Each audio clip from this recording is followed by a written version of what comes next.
Bom dia a todos, como é que estão? Todos bem? Sejam bem-vindos a mais um Acordando o Sol com as Escrituras. Eu sou o Bispo Fábio da ala Santo Ângelo, da Igreja de Jesus Cristo dos Santos dos Últimos Dias. E hoje eu vou compartilhar breves ponderações sobre Mosias 21. Gostaria de, como sempre, perguntar se cada um já fez a sua oração para iniciar o seu dia, convidar o Espírito. Aconselho cada um a ler Mosias 21, o capítulo inteiro. Então, convidar o Espírito para que ele possa confirmar em seu coração essas verdades, as verdades que estão escritas no livro de Mórmon, e para que o Espírito possa confirmar no coração de cada um que o livro de Mórmon é verdadeiro. Então, esse capítulo 21, então, pouco antes do fim do capítulo 20, tá? Nós vimos que eles tinham tido o povo do rei Lime tinha tido uma confusão com os lamanitas a respeito das filhas deles que tinham sido raptadas, né?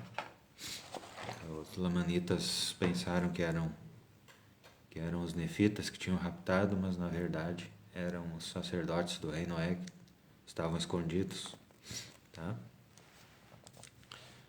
Então, os nefitas tinham voltado aqui, então, para a terra de Nef, tá?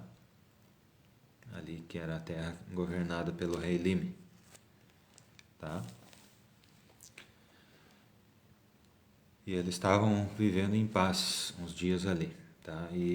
Mas daí passaram-se muitos dias e os lamanitas de novo, né? Porque os lamanitas, o governo deles era um governo que era baseado na escravidão, né?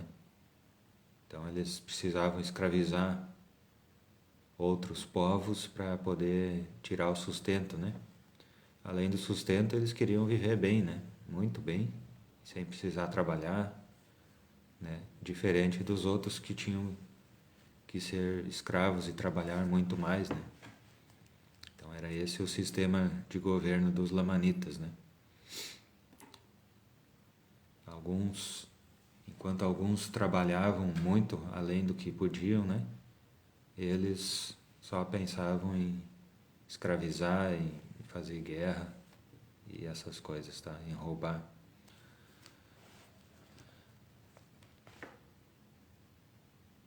E só que eles tinham um convênio, um acordo, um convênio, né? Juramento entre o rei dos Lamanitas e o rei Lime, né? De que os Lamanitas não iriam mais matá-los, né? Mas eles começaram a escravizá-los, né? Não mataram, mas escravizaram. E os do povo do rei Lime ali, que eram os nefitas, né? Eles começaram a queixar-se para o rei, e daí o rei permitiu que eles fizessem guerra contra os lamanitas, né? Para se defender, para se livrar desse cativeiro e desse pesado jugo, né? Que era muita humilhação, né? E então os nefitas ali, né, liderados pelo rei Lime, se organizaram. Então organizaram um exército. Então eles lutaram uma vez contra os lamanitas, daí pela segunda vez foram rechaçados novamente, sofrendo grandes perdas, de acordo com o versículo 11. E no versículo 12 também, sim, e ainda voltaram a guerrear uma terceira vez, sofrendo da mesma forma, tá? Então os nefitas sofreram grandes perdas, né? Foram derrotados pelos lamanitas e sofreram grandes perdas e voltaram a ser escravizados, tá? E tiveram que se sujeitar para sobreviver, né? Mas eles fizeram mais outras coisas, né? Então estavam se cumprindo as palavras de Abinadi, né, ali com esse povo que havia rejeitado os profetas. Só que eles começaram a se arrepender, né? Ali do 14 ao 16. E humilharam-se com a mais profunda humildade e clamaram fervorosamente a Deus, sim, clamavam todo dia a seu Deus, para que os livrasse de suas aflições. E o Senhor mostrava-se vagaroso em ouvir-lhe as lamentações por causa de suas iniquidades. Não obstante, o Senhor ouviu-lhes os lamentos e começou a abrandar o coração dos lamanitas, de modo que principiaram a aliviar-lhes a carga. Contudo, o Senhor não julgou oportuno livrá-los do cativeiro. E aconteceu que começaram aos poucos a prosperar na terra e começaram a cultivar grãos em maior abundância e a criar rebanhos e manadas para não sofrerem fome. Tá? Então eles começaram a ter humildade, mas eles ainda eram iníquos. E o Senhor mostrava-se vagaroso para que eles pudessem aprender um pouco mais sobre suas iniquidades, né? Para começarem a aprender que não era a vontade do Senhor matar os profetas, né? Nem distorcer o Evangelho e nem fazer o povo cometer iniquidades, né?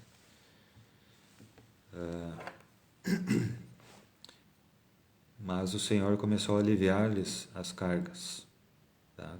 Ainda não livrou-os do cativeiro, mas aliviou-os a carga. Eles começaram a produzir com mais abundância. Tá? E depois, em seguida, então,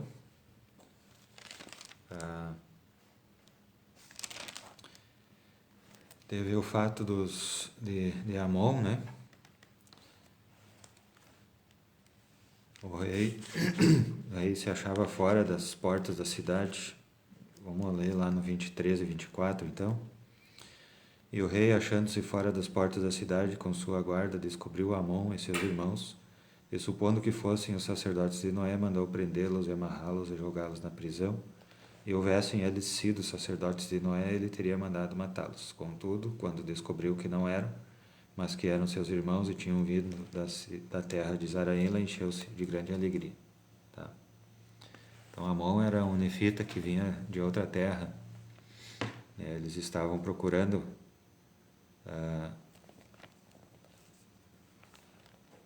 a terra. Tá? E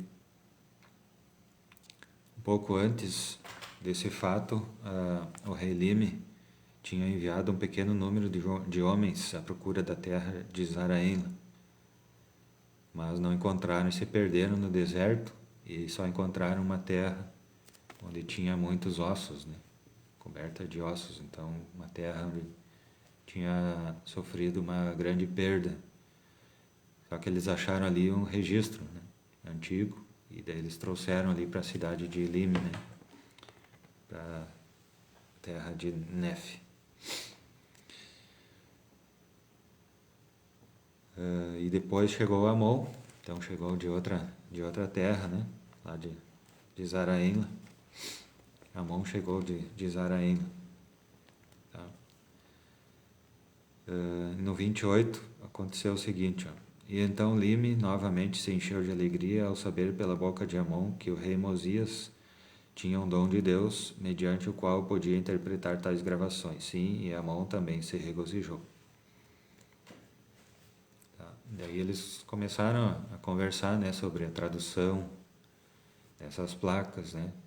Então Amon ali ficou sabendo que o povo de Lime estava sujeito ao cativeiro dos lamanitas, né? Um pesado jugo e muitas humilhações, muitas batalhas, né?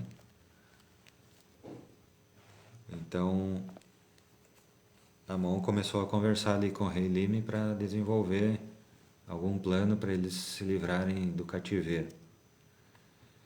E aconteceu outras coisas também, né? No 33, e aconteceu que o rei Lime e muitos de seu povo desejavam ser batizados, mas ninguém havia na terra que tivesse a autoridade de Deus. E no 36, ora, toda a preocupação de Amon e de seu povo, e do rei Lime e de seu povo, era livrarem-se das mãos dos lamanitas e do cativeiro. Tá? Então, quais são os ensinamentos que nós podemos tirar desse capítulo, né? São muitos, né? Primeiro, o sistema de governo dos lamanitas era completamente iníquo e completamente contrário à vontade do Senhor, porque submetia pessoas ao cativeiro. Tá? E segundo, as palavras dos profetas, elas todas se cumprem. Então nós precisamos dar atenção, ouvidos, e não rejeitar os profetas. Tá? Depois, outra coisa que nós aprendemos é que mesmo com muitas aflições, mesmo se as aflições são provocadas por iniquidade, nós podemos procurar o Senhor e nos sujeitar àquelas coisas que o Senhor julga correto que nós passemos, né? Todas as provações, né? Todos os sofrimentos que o Senhor julgar prudente, julgar correto que nós passemos, tá? Mas a gente não pode desistir, a gente pode continuar procurando o Senhor, é assim como o rei Lime e seu povo fizeram, né? Eles sabiam da sua iniquidade, eles sabiam que isso que eles estavam passando era consequência de terem rejeitado o profeta e tal, mas eles continuaram a se arrepender, né? Eles procuraram o arrependimento, procuraram o Senhor. E aos poucos o Senhor, né, foi abençoando, né, foi permitindo que eles prosperassem.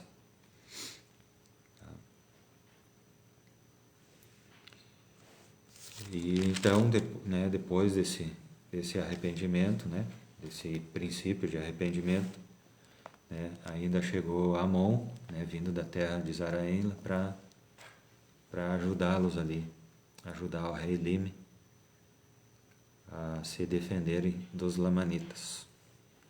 Tá? E além disso, ainda trouxe a notícia de que havia um intérprete para as escrituras, para as placas. Tá? Então, muitas bênçãos aconteceram depois desse processo de arrependimento, do qual eles tinham iniciado, do qual o povo de Lime tinha iniciado. Tá? Então,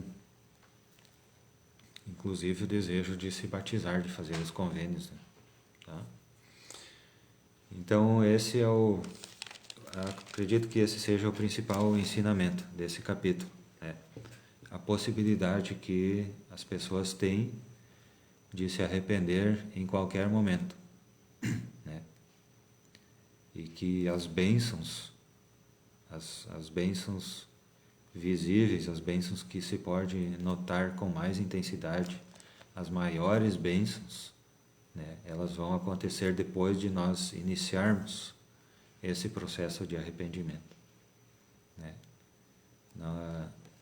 É importante a gente pensar em arrependimento, mas é importante a gente começar a agir, né, começar a andar no caminho do arrependimento. O que eles fizeram aqui para começar a andar nos caminhos do arrependimento, né? No 14 diz: humilharam-se com a mais profunda humildade, clamaram fervorosamente a Deus, clamavam todo dia para que os livrasse de suas aflições, tá? Esse foi o início. Tá? Então, que nós possamos ajudar as pessoas a entender isso, tá? Que todas as pessoas vão passar aflições na terra e cada um tem as suas, né? Mas que as pessoas, por pior que seja a aflição, por pior que seja o motivo da aflição, né? Se é um fator externo ou se é motivo de um pecado, né? as pessoas podem procurar ao Senhor, podem e devem, né? E que o Senhor sempre vai ouvir as orações. Tá certo?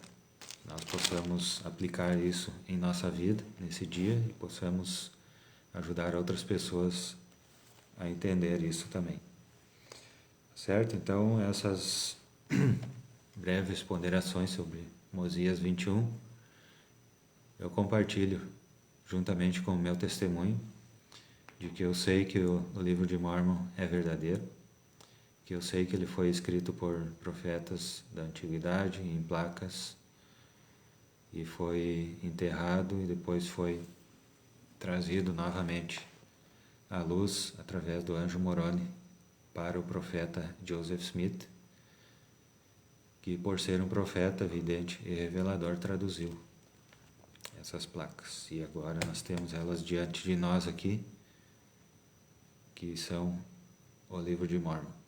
E essas breves ponderações, esse testemunho, eu compartilho em nome de Jesus Cristo. Amém. Então, aconselho cada um, no dia de hoje, ler, ponderar, orar e prestar atenção nas respostas do Espírito, as respostas que o Espírito vai dar, vai colocar em seu coração. Tá certo? Então, agradeço a companhia de vocês, desejo um bom dia iluminado com a luz de Cristo.